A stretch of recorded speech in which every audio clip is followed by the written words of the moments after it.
अगर धुन घनी गाई गई होती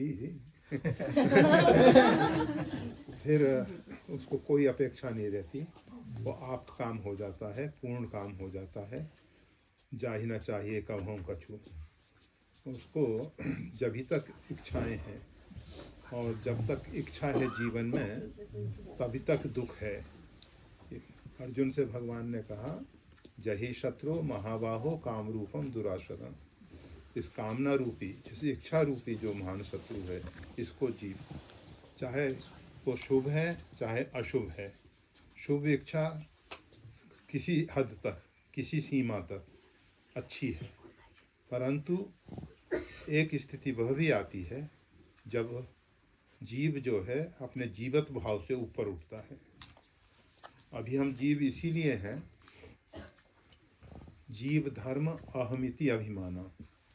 जीव के अंदर जो अहमिति, मैं हूँ, मैं क्या हूँ, वो तो अपने आप को नहीं जानता है, परंतु उसको इस प्रकार का अभिमान है। फिर जो ऊपर से लादी हुई मान्यताएं हैं, कोई सबसे पहले आपके माता पिता ने आपको बता दिया कि तुम्हारी माँ है, हम तुम्हारी माँ हैं, तो वो कहने लगा कि हाँ ये माँ है। पिता बता दिया ये पिता हैं, फिर पिता को पिता के रूप में उसने स्वीकार कर लिया। उसके मन में कोई संशय नहीं था, जैसा माता उसको बताती गई वैसा वो मानता गया। और जब उसने समाज के व्यक्तियों के द्वारा ये जाना कि समाज में झूठ भी बोला जाता है, तब उसको अंदर से फिर एक संदेह पैदा हुआ, संशय पैदा हुआ, क्या ये जो कह रहे हैं ये सत्य है या नहीं। फिर वो संशय वाले स्थिति में आ गया। जीव का जो पतन होता है ना, इस अहमता और ममता को लेके ही होता है। अगर जीव के अंदर से अहमता ममता निकल जाए, भगवान की ऐसी प्रबल माया है, विद्या माया है कि जीव को जो भटका रही है। हम अपने आप को पुरुष मान लेते हैं, हम अपने आप को स्त्री मान लेते हैं, अपने आप को बच्चा मान लेते हैं, अपने आप को जवान मान लेते हैं, वृद्ध मान लेते हैं। ये जितनी भी मान्यताएं हैं, ये ऊपर से सब लादी हुई मान्यताएं हैं।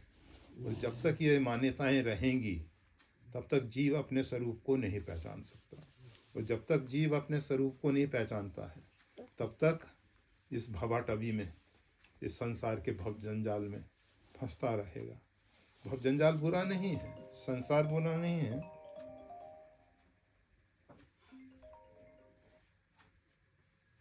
श्री राम, हाँ श्री राम, श्री राम। थोड़ा अभी सबके बीच में, सत्संग के बीच में है। जी जी, बाद में कॉल करेंगे। जय श्री राम। प्रणाम। श्री राम, श्री राम।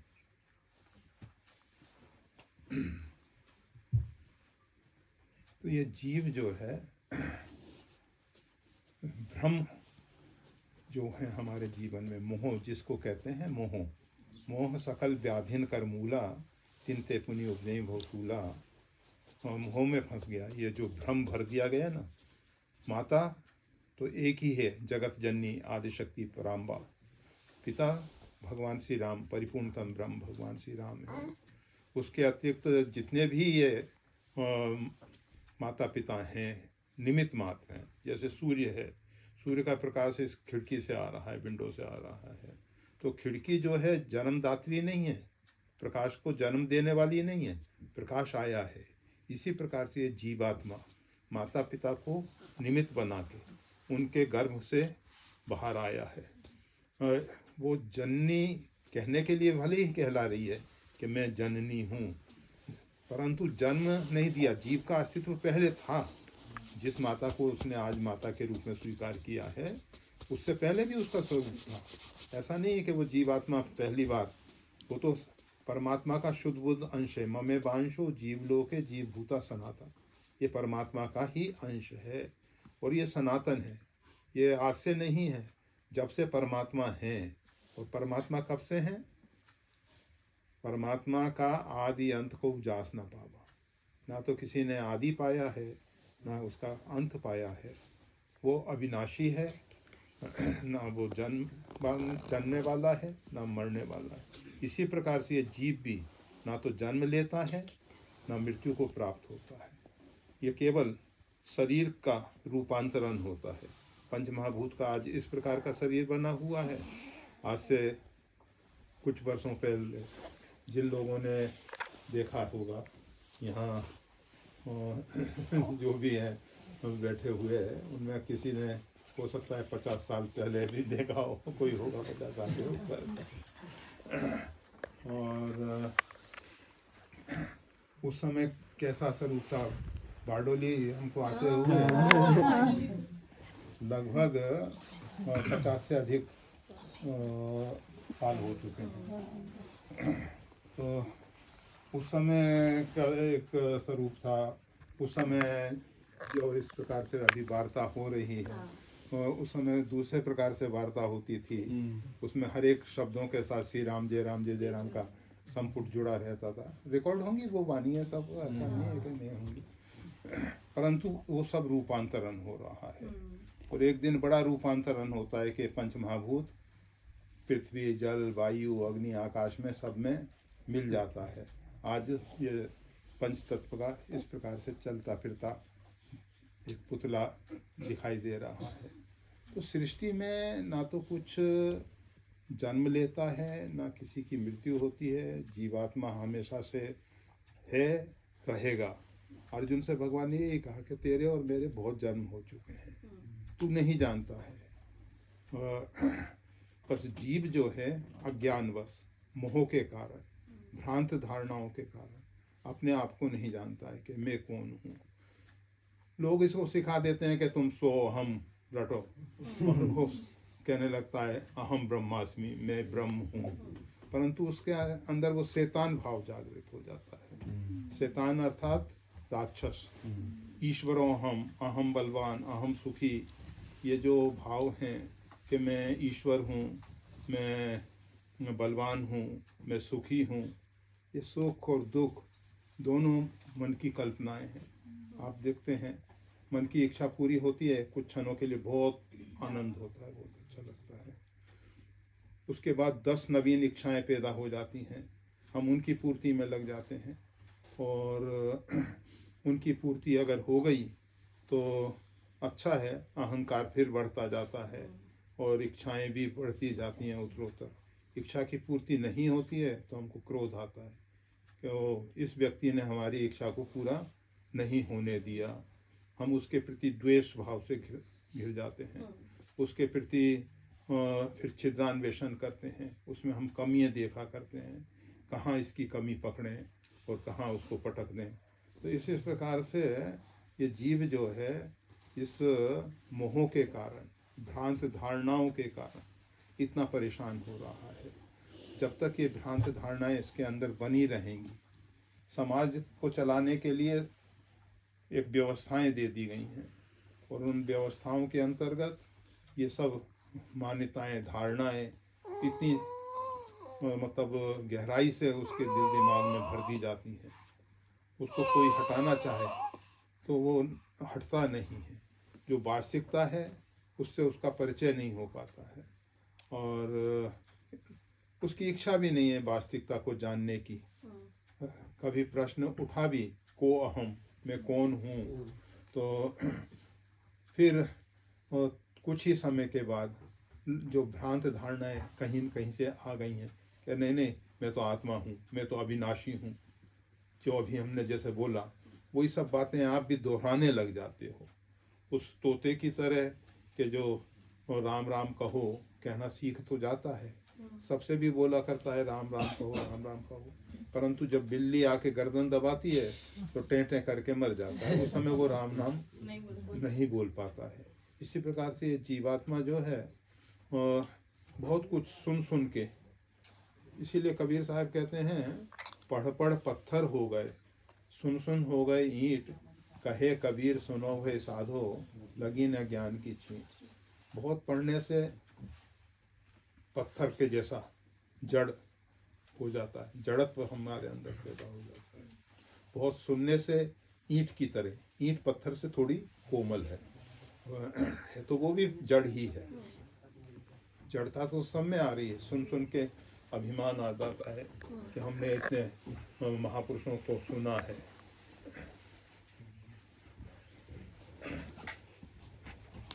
ये बहुत सुनने से, बहुत प्रवचन करने से, बहुत जप तप अनुष्ठान करने से आत्म की प्राप्ति नहीं होती है। जब तक का भी अभिमान होता है कि हमने इतना जप किया है, इतना अनुष्ठान किया है और इतना कर रहे हैं, इतना और कर लेंगे तब ऐसा हो जाएगा। हम हमेशा कल के ऊपर जिया करते हैं।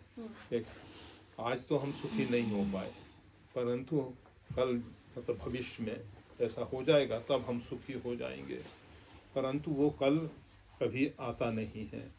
और जो वर्तमान में सुखी नहीं हो सकता, अर्थात जिसको स्वरूप का आनंद नहीं मिल सकता, वो बाहर से पाए हुए जितने भी सुख हैं ये सब क्षण भंगुर हैं, आरोपित हैं, लादे हुए हैं, काल्पनिक हैं ये सब। परंतु हम उसकी तरफ दौड़ रहे हैं, उसी की तरफ दौड़ रहे हैं। और जो वास्तविक हमारे स्वरूप का आनंद है, हम स्वरूप में कभी बैठ नहीं पाते, हम निर्विचार नहीं हो पाते, हमारे मन में इतनी उथल पुथल चलती रहती है। जब हम शांति से बैठते भी हैं तो होता क्या है कि पूर्व की जो घटनाएं हैं वो हमारे सामने आके खड़ी हो जाती हैं। भविष्य के आयोजन जो हैं हम उसका चिंतन करने लग जाते हैं। और अगर ये इन सबसे बच भी गए तो निद्रा आ जाती है। हम को निद्रा तंद्रा में पहुंच के लगता है कि अरे अच्छा आज तो बड़ा अच्छा ध्यान हो गया। वो ध्यान कुछ नहीं है, केवल तंद्रा थी। और गर्दन झुक जाती है और मेरुदंड भी झुक जाता है, नींद आ जाती है। लगता है कि आज तो बड़ा अच्छा ध्यान हुआ इतनी देर तक। सिर्फ मन की कल्पनाएं हैं, सब मन की कल्पनाएं। ध्यान तो जब मेरुदंड पूरा सीधा हो और पूर्ण रूप में हम जागृत अवस्था में हों और निर्विचार हों, जिस प्रकार से सुषुप्ति की स्थिति है, मतलब प्रगाढ़ नींद में जब हम होते हैं, गहरी नींद में जब हम होते हैं, हमें ये भी नहीं मालूम होता हम कौन गांव में हैं, कौन भवन में हैं, किस प्रकार के पलंग पे हैं, कोई साथ में है नहीं है, बाहर का कितना टेम्परेचर है, कितना अंदर का टेम्परेचर है, कुछ हमको नहीं ख्याल होता। सुषुप्ति हम गहरी प्रगाढ़ नींद में, वही स्थिति जब जागृत में बनती है जिसको तुर्या अवस्था कहते हैं, उस अवस्था में जीव जब प्रवेश करता है तो वो ध्यान में उतरता है। परंतु उससे अभी हमारा परिचय नहीं हुआ है। अभी हमारा परिचय है सुषुप्ति से, स्वप्न अवस्था से। हम कभी दिन में स्वप्न देखते हैं, कभी रात्रि में स्वप्न देखते हैं बस। और रात्रि में सुषुप्ति में भी कुछ घंटों के लिए हम पहुंच जाते हैं, परंतु जागृत अवस्था में हम अभी भी तुर्यावस्था में नहीं पहुँचे। अगर तुर्या में हम पहुँच जाएंगे तो वहाँ से प्रज्ञा में हम उतरेंगे, और प्रज्ञा में जब हम उतरेंगे प्रकृष्ट ज्ञान, परम ज्ञान, परम बोध, जहाँ ये सब धारणाएं मान्यताएं सब गिर जाएंगी।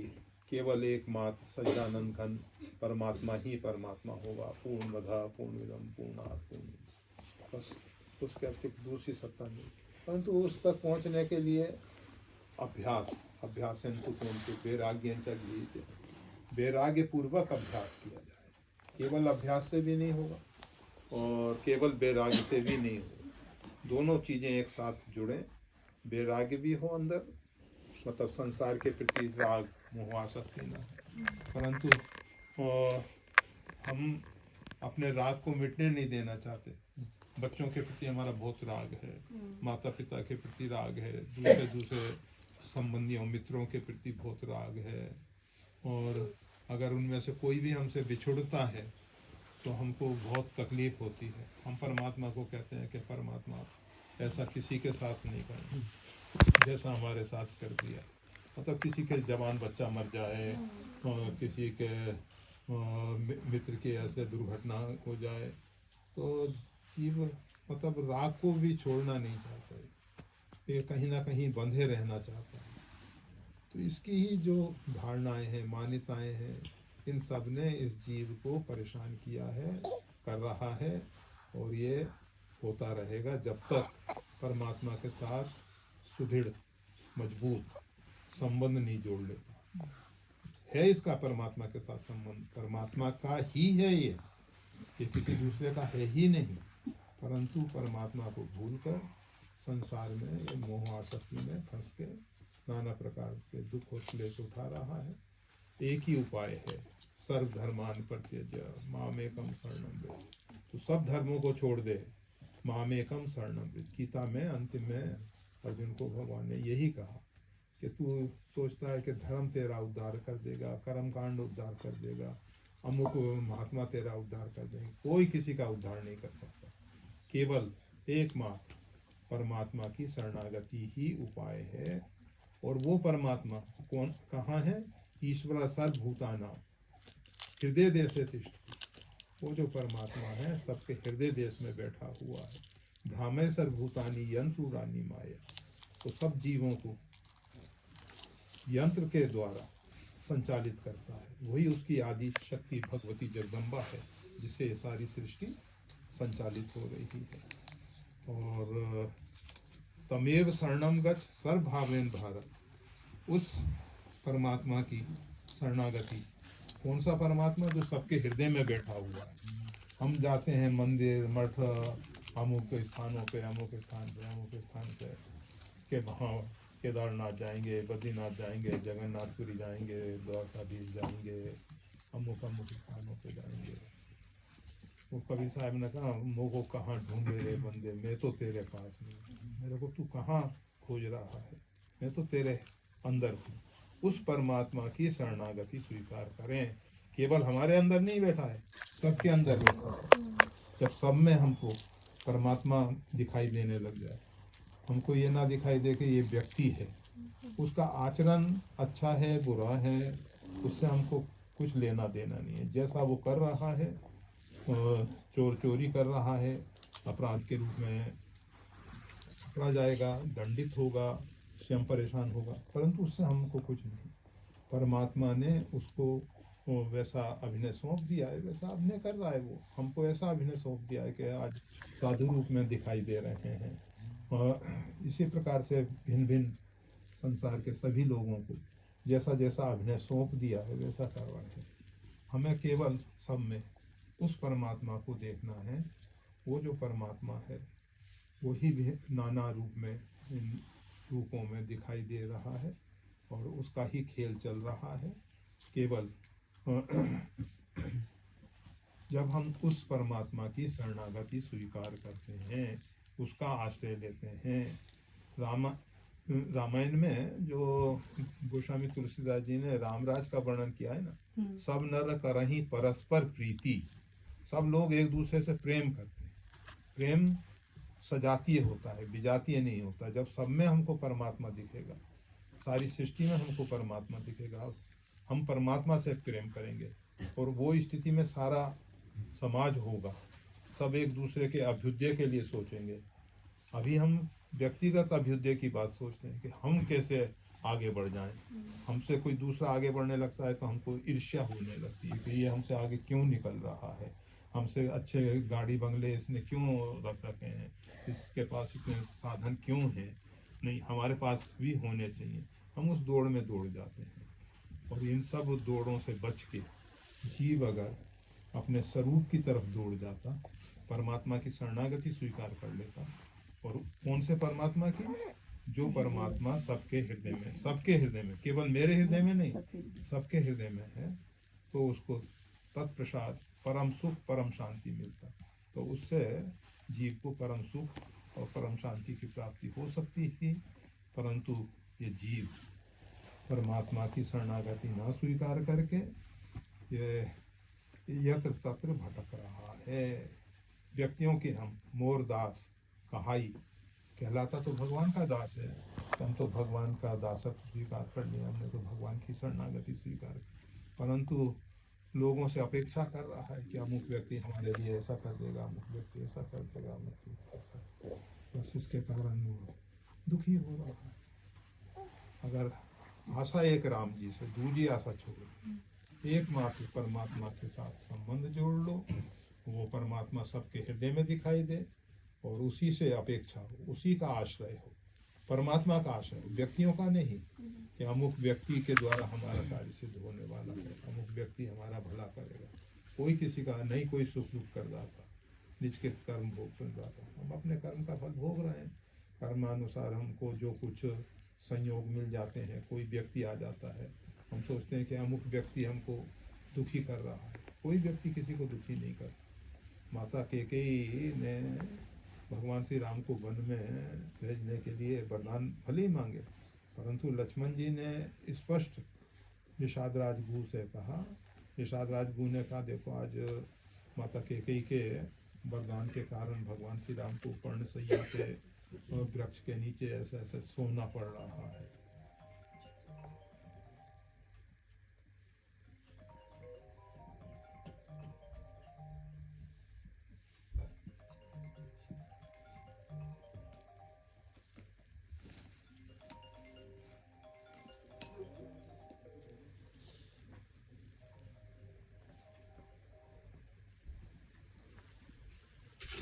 श्री राम, श्री राम, हाँ श्री राम। इस समय सत्संग के समय में बात नहीं कर पाएंगे। श्री राम।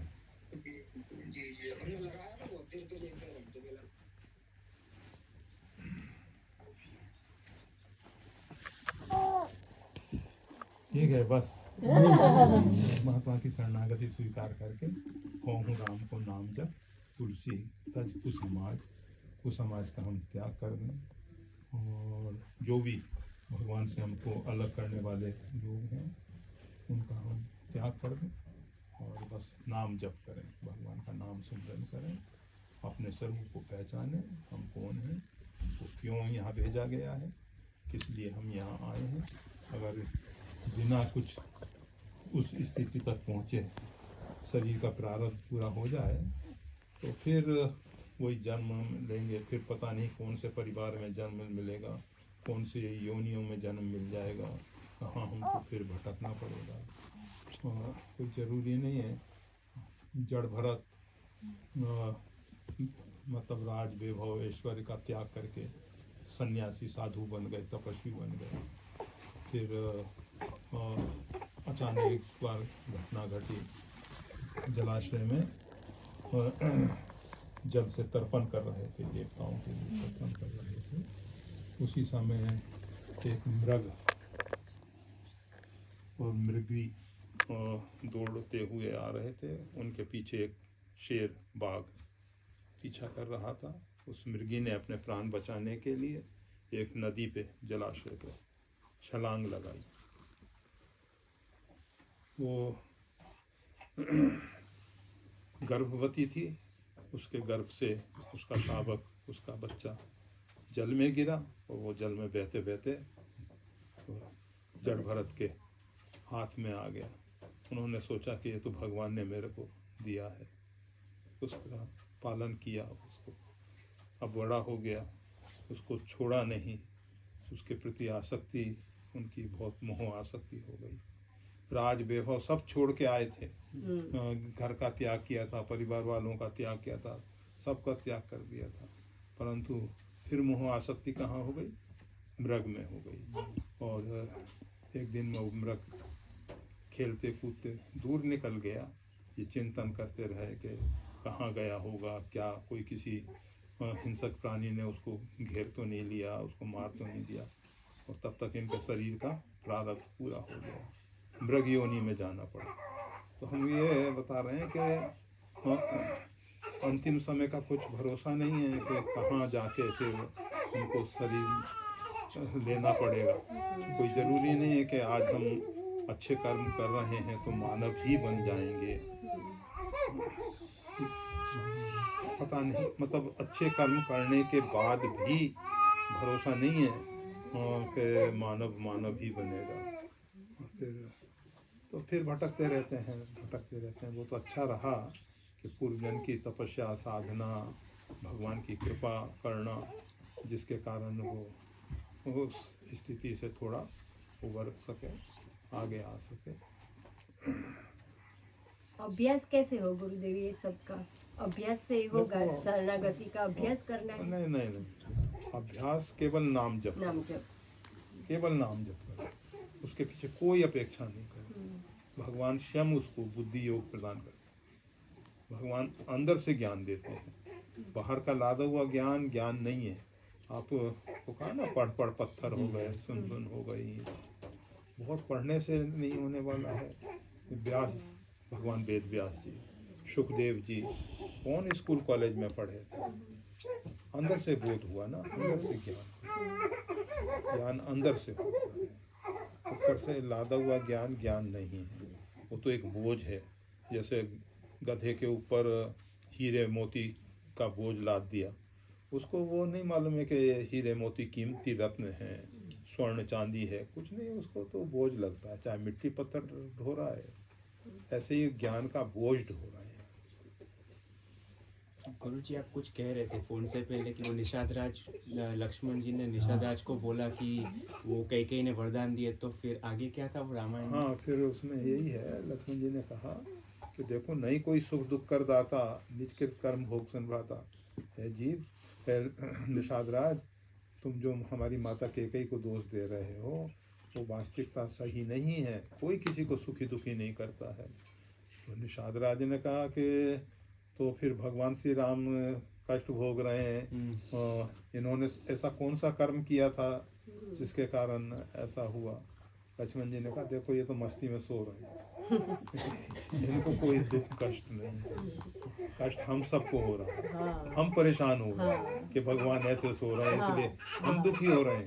भगवान को तो हमको दुख इसलिए हो रहा है कि हम नहीं जानते हैं। इसलिए हम माता कैकेयी को दोषी ठहरा रहे हैं। भगवान श्री राम ने यही कहा, दोष दे जननी जड़ दे।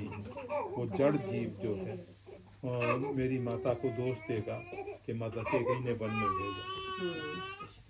माता कैकेयी दोषी नहीं है, तो सब भगवान को लीला रची।